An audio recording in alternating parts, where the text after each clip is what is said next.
Reina Márida la Eterna. La Reina Márida la Eterna es la divinidad que gobierna las tierras intermedias y la persona que actúa como el recipiente del círculo de Elden. Sus descendientes poseen el estatus de semidioses y son los portadores de las grandes runas. Márida provenía de la aldea del chamán, un área que se encuentra en el reino de las sombras, fuera de las tierras intermedias. El pueblo chamán era oprimido por los gobernantes de aquella tierra, los cornamentados, quienes mutilaban a los chamanes con látigos y los metían en tarros como parte de un riguroso ritual. En algún momento, Márida dejó su hogar y llegó a la puerta de la divinidad, donde pudo ascender como diosa debido a que era una empiria. Aquí ella se convirtió en el recipiente del círculo de Elden. Como empiria, recibió una sombra, su hermanastro Maliketh.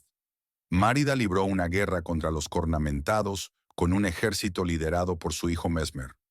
Con el tiempo regresó a su aldea natal y lanzó el encantamiento Árbol Áureo Pequeño para bañar su hogar con la luz curativa del oro, a pesar de que sabía que todos habían muerto hacía mucho tiempo.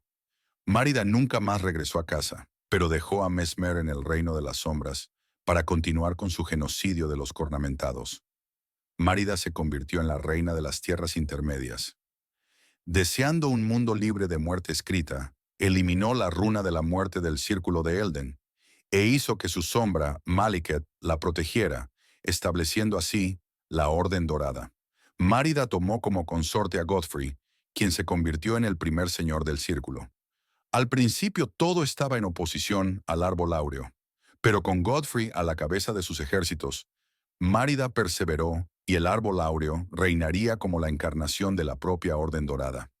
Se libró una de estas guerras contra los gigantes de fuego, que fueron derrotados cuando Márida mató a su dios caído. Incapaz de extinguir la llama de la perdición en la cima de las gélidas montañas del norte, una amenaza mayúscula para el Árbol Áureo, Márida maldijo al último de los gigantes para que la custodiara para siempre.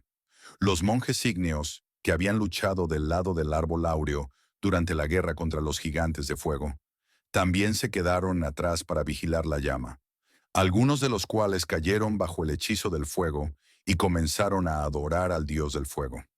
Con el Árbol Áureo como símbolo supremo, Márida y Godfrey gobernaron juntos y tuvieron al menos 3 hijos: Godwyn el Dorado y los gemelos, Morgoth y Mog. Ambos gemelos nacieron como augurios malditos y fueron escondidos en las profundidades debajo de la capital. De todas formas, Godfrey, así como su descendencia y la de Márida, fueron registrados en la historia como los primeros semidioses, y por siempre serían conocidos como el linaje dorado. Con su gobierno asegurado, Márida anunció su intención de buscar en las profundidades de la Orden Dorada, declarando que los días de creencia ciega eran cosa del pasado. Cuando cayó el último enemigo del señor Godfrey, el color de sus ojos se desvaneció. Márida lo desterró a él y a sus parientes de las tierras intermedias, robándoles su gracia, creando así a los primeros sin luz, todo con la esperanza de que se hicieran más fuertes librando guerras en tierras fuera de su dominio, para eventualmente regresar con su guía de la gracia renovada.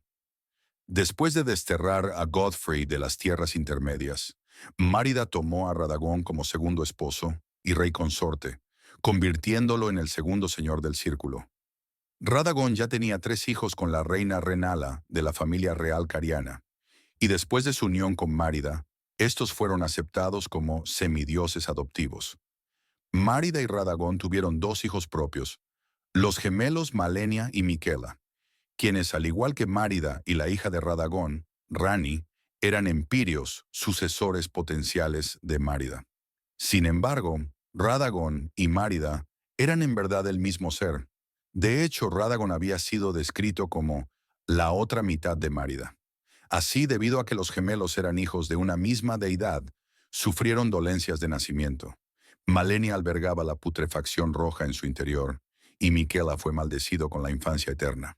Luego de la noche de los puñales negros y la muerte de Godwyn el Dorado, los fragmentos del círculo de Elden se dividieron en grandes runas y se extendieron por las tierras intermedias, iniciando un conflicto entre sus hijos semidioses. Se luchó una batalla tras otra, pero no hubo vencedor. Por su parte, Márida fue encarcelada dentro del árbol áureo, posiblemente por la bestia del círculo. Fiel a su promesa a Godfrey y sus guerreros, la gracia fue restaurada a los desterrados sin luz. Se levantaron de sus tumbas y viajaron a las tierras intermedias para blandir una vez más el círculo de Elden. Los sin luz formaron la mesa redonda, donde cooperarían para lograr el objetivo que les había dado Márida. Serían atendidos por un herrero ilegítimo, Hugh, a quien Márida misma había encargado forjar un arma para matar dioses, antes de ser encarcelado en la mesa redonda. Eventualmente, un campeón sin luz logra abrirse camino hasta el árbol áureo, donde la destrozada Márida yace prisionera. Márida se libera repentinamente de sus ataduras, y Radagón toma el control de su cuerpo compartido para enfrentar al sin luz. Después de derrotar a Radagón y a la propia bestia del círculo, el sin luz puede elegir qué hacer con el cuerpo fragmentado de Márida. Si se repara el círculo de Elden, ya sea por sí mismo o con una runa reparadora,